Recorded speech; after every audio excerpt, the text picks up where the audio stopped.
What is John Cena's best year in WWE? To me, it's between two that we're going to talk about and debate. What year of John Cena was better between 2007 and 2015? Now, John Cena's had other great years in WWE as well, where he won championships, had great feuds, match of the year contenders, but 2007 and 2015 are Cena's best years, and I'm going to explain and break down each year, and you can tell me what year you think is better between the two. As always, you know the deal. Before we start, please make sure to subscribe, like, share, comment below, and turn on all the notifications to be updated with all pro wrestling content right here on this YouTube channel, and to be updated every single Sunday when we go live for the No Name Wrestling Podcast, 5 p.m. Eastern Time Zone. We do allow the subscribers and viewers to come on the show and chat and debate with us from time to time, so you don't want to miss out on that. If you want to engage more with me and many other creators, No Name Wrestling Podcast is the podcast you want to look out for. Let's start with the year 2007. I'm not going to cap to you. This was the year Cena turned into real life Super Cena, like became the Superman of WWE. The nickname Super Cena was forever attached to him, forever throughout his legacy after this year, because the things that he did and accomplished were just insane. In January of 2007, he's getting ready to have a match with the Samoan bulldozer Umaga at New Year's Revolution. At this particular time frame, Umaga hadn't been pinned or submitted on the roster, was still undefeated and the most dominant and dangerous guy in the WWE. And what happens? John Cena becomes the first guy to pin Umaga via roll-up. They protected Umaga very well in this match by not having him lose to a finisher or submitted in this match by any means. So it kind of caught everybody by surprise, but a victory is a victory. And John Cena became the first guy to pin Umaga in the WWE under, the Samoan bulldozer gimmick to retain the WWE Championship. Oh, but that wasn't the end of their feud. No. The Royal Rumble comes up and John Cena versus Umaga is happening again, but this time with a major stipulation. It is last man standing. This honestly is one of the most underrated and most slept on last man standing matches that doesn't get talked about enough, that needs to be talked about more.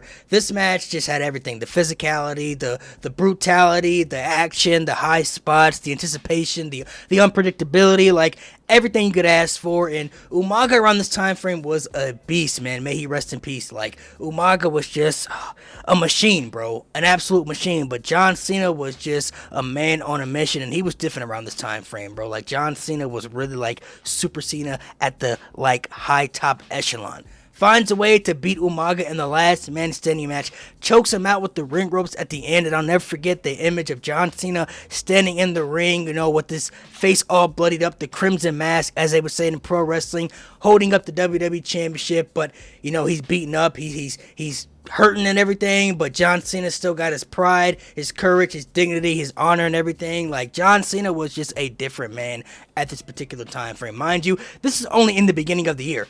There's more things he did throughout this year that are probably even more crazier. What happens after the Royal Rumble? He goes into a program with Shawn Michaels, one of the greatest wrestlers of all time. They actually would win the tag team championships together. So now John Cena has 2 championships. He is one half of the World Tag Team Champions, and he is the WWE Champion. Also in this feud with Shawn Michaels, who was his tag team partner, leading into WrestleMania 23 for the WWE Championship match, which was big. It's one of the most slept on and honestly underrated WrestleMania main events that needs more love. Shawn Michaels is obviously Mr. WrestleMania. They're about to main event the biggest wrestling show of the year, and John Cena once again proved his worth. Once again showed that he was the top guy, despite whether people were booing him or cheering him. It didn't matter. Big Match John came alive, as JBL would say, giving him that nickname many years later. John Cena makes Shawn Michaels tap out in the main event of WrestleMania, which was a very, very good match to retain the WWE Championship. That would then lead to Backlash, the main event, Fatal 4-Way, John Cena versus Shawn Michaels, Edge, and Randy Orton, who were formerly known as Rated RKO, but split up now at this time frame, so they were no longer a tag team. And this honestly might be the greatest Fatal 4-Way match in WWE history. The action, the legends in this match, the ending was just masterful. One of the most special and beautiful endings to any match you will ever see. And John Cena, though, in the end, once again found a way to retain the WWE Championship. Then John Cena, unfortunately, would move on to a feud with the Great Khali. But at this particular time frame, the Great Khali had a very strong presentation.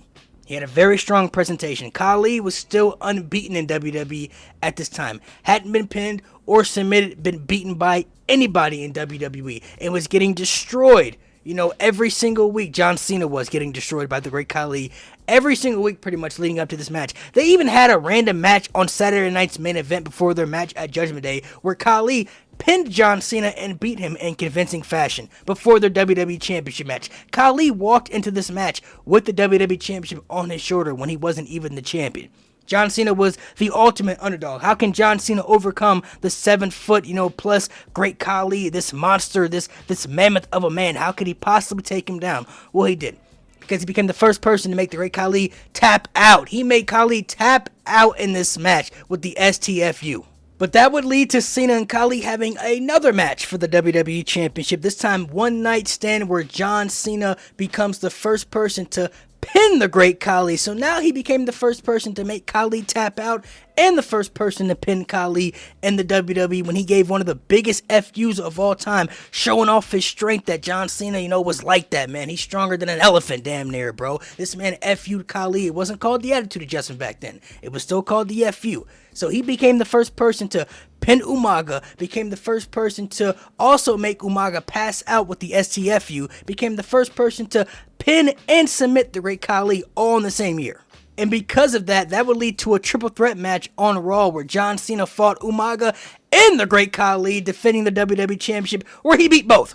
He beat both in the same match. The two guys that were undefeated and more dominant than anybody that he already beats them both in a triple threat match on Monday Night Raw. So who's next, right, as Goldberg would say, who is next? What's going to be next for John Cena? That would lead to John Cena going into a match against Bobby Lashley. And at this time frame, my gosh, Bobby Lashley had the it factor, bro. Bobby Lashley, everybody said he was up next, man. Like, this guy had the look, he had everything you could ask for, and a lot of people felt, going into the match at the Great American Bash, Bobby Lashley was the perfect contender to beat John Cena to become the WWE Champion, and they had a banger match at the Great American Bash. This is one of my all-time favorite John Cena matches, one of the most slept-on, underrated John Cena matches of all time as well, and this, honestly, it was back and forth. It was going either way, like both guys were giving it their all, but in the end, for the first time ever, we saw John Cena give the FU from the top rope and win, pinning Bobby Lashley and defeated him. And who's next now? Who is possibly next now? Cena's already beaten pretty much all the top guys on Raw you could think of. He's beaten them all at this stage. But now we get Randy Orton, the Legend Killer, coming in to set up this feud with John Cena, which would lead to, them having a long-term feud, for many, many years. That would lead to them main eventing a match at SummerSlam, which is one of the biggest pay-per-views of the year for WWE, the biggest party of the summer. John Cena defeats Randy Orton, of course, in this match to retain the WWE Championship. That will lead to them having another match at Unforgiven, but this time now it's getting more personal because Randy Orton had kicked John Cena's father in the skull leading into this match, which allowed John Cena to snap and lose his mind, and the match at Unforgiven was short, but, John Cena got disqualified pretty much and lost his mind, beat down Randy Orton. The match never had a conclusion. John Cena's dad gets revenge where he kicks Randy Orton in the skull, and the feud continues, and now we're getting to No Mercy, where they're going to have a last man standing match. But unfortunately, injuries are a part of pro wrestling, and because John Cena suffered an injury on an episode of Monday Night Raw in a match against Mr. Kennedy where he tore his pec, we never got the last man standing match at No Mercy, so we never got the end to the trilogy of that, which would have been their third match for the feud to end that particular year. So John Cena had to relinquish and vacate the WWE Championship for 380 days. 380 plus days. John Cena was WWE Champion, had reigned supreme, was more dominant than ever, beat all the top guys on Monday Night Raw, put in front of him, baby faces, heels, didn't matter. Had beat everybody, but had to give up the WWE Championship due to an injury. So you know what that tells me? In 2007, there was only one person that could stop John Cena, and it was himself. John Cena was the only guy that could stop John Cena in 2007 because an injury was the only thing that could take the WWE Championship away from him that year. But now we gotta fast forward 8 years later to the year 2015. At this stage, John Cena is self-made, a living legend. To some people, he was already the GOAT at this time frame. John Cena had done it all. Multiple world championships, multiple WrestleMania main events, multiple Royal Rumble wins, Money in the Bank, had defeated all the top guys you could think of, from Batista, The Rock, CM Punk, Daniel Bryan, Triple H, Shawn Michaels, Randy Orton, Edge. You name them, John Cena has beaten them all at this stage. He is a self-made, bulletproof, top WWE superstar at this time frame. And going into WrestleMania 31, John Cena now is moving down the card to the mid-card scene because he's done everything at the main event scene. And now John Cena has a chance to win back the United States Championship. A championship that he hasn't won in years, but a championship that needed to be saved. Because at this time frame, the U.S. title had been dead in the water for so long. Like, there had been so many people that had won the United States Championship that people didn't even remember were even United States champion. Dean Ambrose is the longest reigning United States champion in WWE history, and a lot of people forget that all the time because it was very forgettable. I can't even name 2 championship defenses he had during that reign because the title just felt non-important for years. Not even just when Dean Ambrose had it, but many superstars after him. Just so many people that held the U.S. title, but it felt non-important because there were no top storylines, really no elite matches. Like, they weren't focusing on making the U.S. title mean something again. So John Cena was going to be on a mission to make that U.S. title actually mean something again. Going into Mania 31, John Cena's trying to capture the U.S. title again, and he's facing Rusev. And at this time, Rusev was still the Bulgarian Brute. Rusev was dominant, bro. Rusev actually defeated John Cena at Fastlane, the pay-per-view before WrestleMania. So for over a year, they had built up Rusev to be one of the most dominant and most important vocal guys on the Monday Night Raw roster. And John Cena is facing him at WrestleMania. And isn't it ironic? John Cena once again facing another guy who is undefeated, unbeaten. You already know the vibes. John Cena defeats Rusev at WrestleMania to win the United States Championship for the first time in years, and that would lead to John Cena doing something epic, the U.S. Open Challenge. And why was the U.S. Challenge so important? It's because of what John Cena did for the U.S. title and what it meant. This title needed to be brought back to life. It needed CPR because it had been dead for years. And John Cena was a self-made main event guy at the highest of highs. John Cena was at the highest of highs, and he moved down to the mid-card scene to take the U.S. title, to bring it back to life, to make it mean something again with the U.S. Open Challenge. And every single week on Raw, after Raw, after Raw, this man would have a U.S. Open Challenge. It became one of the most important and biggest things on Raw that year, where he would face anybody who wanted to enter the challenge. And he had so many great matches with so many people on Raw, from Dean Ambrose to Bad News Barrett, Stardust to, Kane, Xavier Woods, Cesaro, bro. Like, this was happening on Raw. And John Cena in 2015 shut down all the allegations of he can't wrestle, the 5 moves of doom. Get out of here with that. This man was pulling out crazy movesets in his bag you didn't even know he had. Hurricane Rana, springboard stunners. This man was out of his mind, bro. Like, John Cena's match quality in 2015 might be the best of his career. Might I add you, he was also still defending that U.S. title on pay-per-views and storylines outside of the U.S. Open Challenge. He fought Rusev at Extreme Rules in a Russian chain match, beat him. And then he had an I Quit match against Rusev again at Payback, beat him. And then just introduced Kevin Owens to come up to the main roster as the NXT champion. But they had 3 bangers together. Elimination Chamber, Money in the Bank, and Battleground. 3 consecutive banger matches between Kevin Owens and John Cena at 3 straight pay-per-views, a part of a story that was for the championship and wasn't for the championship, but it was still a vocal point to showcase Kevin Owens on the main roster as somebody that could be one of their top talents. Bro, John Cena made the U.S. title so big again, so important, it led to a title-for-title match at SummerSlam against Seth Rollins for the WWE Championship. The United States Championship at that time frame felt as equal as the WWE Championship, where they set up a title-for-title match at SummerSlam between John Cena and Seth Rollins. And I know people love to nitpick, and I know some people are going to say, well, Cena buried people during this run because he beat these people. No,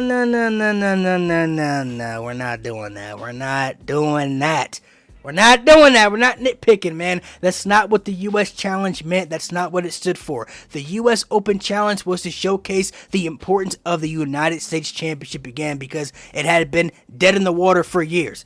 John Cena showcased, hey, this may be a mid-card championship. It may not be the world title, but hey, this championship is still important. If you can take it from me and you can beat me for it, maybe this could help propel you up, further, on the card to maybe become world champion someday or become a bigger star. Like, that was the entire point of what the U.S. Challenge meant. So I don't know. 2007, John Cena was definitely more dominant, but 2015...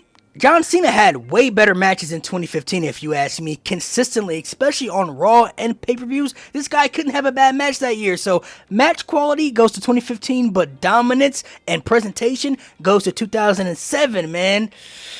Woo! I mean, you add them both together. I mean, mid-card title, world title run. They're both very equal, if you ask me, of what John Cena did for the U.S. Championship and how big, and important he was to WWE at the time frame when he was WWE Champion in 07. It's very neck and neck, if you ask me. I don't know. What do you all think? What is the best year of John Cena between 2007 and 2015? What year would you take? And if you like this video right here and you want to see more pro wrestling content, you can click the video right here. And if you want to check out the No Name Wrestling Podcast, you can click the playlist right here.